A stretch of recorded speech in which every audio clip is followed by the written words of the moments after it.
Hi there, my name's Caitlin Bandy and this is my channel BandysBooks, and today Luna and I are here to do a Tag Tuesday video. As you can see, I have my shamrock scarf on, even though it looks kind of weird with my t-shirt here, but we're doing the St. Patrick's Day tag, so I had to bust it out. And Luna is very excited about that. This is going to be her first St. Patrick's Day, so I don't know what that means for her, but she's excited about it too. Okay, go ahead. Go ahead. So this is the St. Patrick's Day tag, and there's two versions of the St. Patrick's Day tag that are floating around. So if you see one that's different than this one, this is the one that was created by Book of Flicks Taylor. Question 1, your favorite green colored book. So as you can see, my bookshelves behind me are organized by colors. The green section happens to be conveniently located right behind me, and these are 3 of my favorite covers in terms of green books. Probably my favorite read in the 3 that are facing forward would be Mexican Gothic, but I also really loved Sankofa. I have yet to have read Independence, but those are my 3 conveniently located green books for now. Question 2, your favorite St. Patrick's Day themed book. I have never, ever read a St. Patrick's Day themed book. In fact, I don't really read many holiday themed books in general. I think because most of the themed books that I see tend to fall in the romance category, and I'm not a big romance reader, so I miss out on that fun. However, I did pick 2 books that are by Irish authors. I have Normal People by Sally Rooney and Angela's Ashes by Frank McCourt. Both of them are in wildly different genres. One is a memoir, one is probably more like contemporary or literary fiction, and maybe worth picking up for your own St. Patrick's Day reading. Question 3, Corned Beef and Cabbage, a book that made you hungry. I don't have any Irish themed books that made me hungry, but one book that really made me hungry, and you'll see via the tabs, is The Girl with the Lauding Voice by Abby Dare. I read this about a year ago, and I still think about all the amazing Nigerian food that is mentioned in this book. In fact, I really want to try making puff puff. It's a dish I've never had before, but it's one that gets mentioned several times throughout this book. It's also mentioned in Behold the Dreamers, which I have down here by Mbolo Mbue. I don't know a lot of Nigerian food, but I really want to get into it and try making some of these dishes. So you can see I've actually tabbed a couple of the mentions of the recipes so that when I get around to trying it, I have some reference points for it.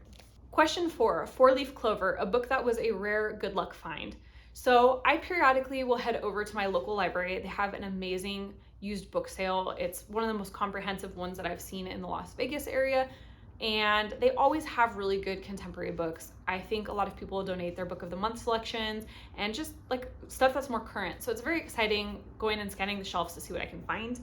Recently, I found the second book in a series that I really love, and it was only $2 for a stunning, clean hardcover with no damage to it, and that was The Last Graduate by Naomi Novik. This is book 2 in the Scholomance series. I am really enjoying the Scholomance series.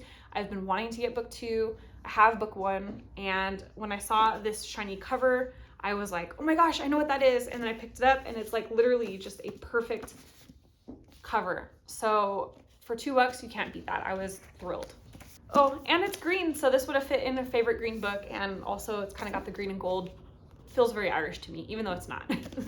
Question 5, Irish Whiskey, a book so bad you need a drink to get over it.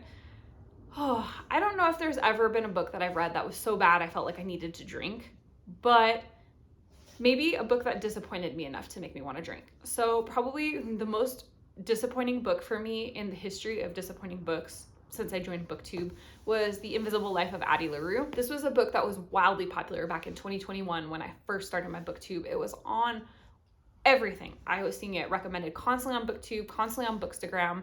I thought it sounded amazing and I thought I was gonna love it. And then I got into it and it was just really tedious and slow.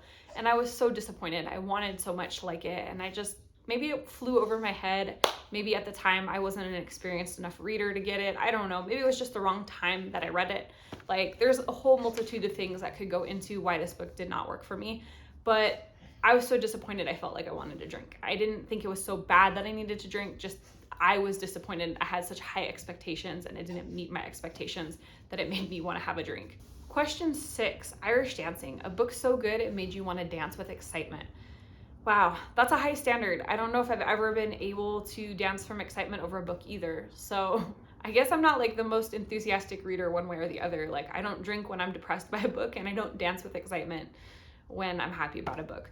But I guess the book that I was most recently very, very excited about was The Adventures of Amina al-Sirafi by Shannon Chakraborty. I had an ARC copy of this and I read it like at the very beginning of March, and it was so much better than I expected.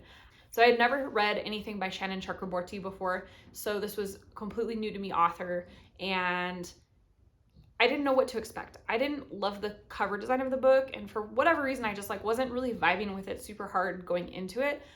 I'm so glad that I was proven wrong. This book was so much fun. It was a pirate, badass female pirate at that. She's off on an adventure. She's like middle-aged. She's raised a family, and now she's kind of coming out of retirement for a special gig. It was everything that I want in a badass female pirate story. Number 7, Ireland, a book that transported you to another place. The book that I picked for this prompt was The Island of Missing Trees by Elif Shafak. This book made me want to go to Cyprus so bad. I remember reading this and just dreaming about being on Mediterranean beaches and eating some of the food that they talk about in here, maybe doing some scuba diving in the Mediterranean Sea.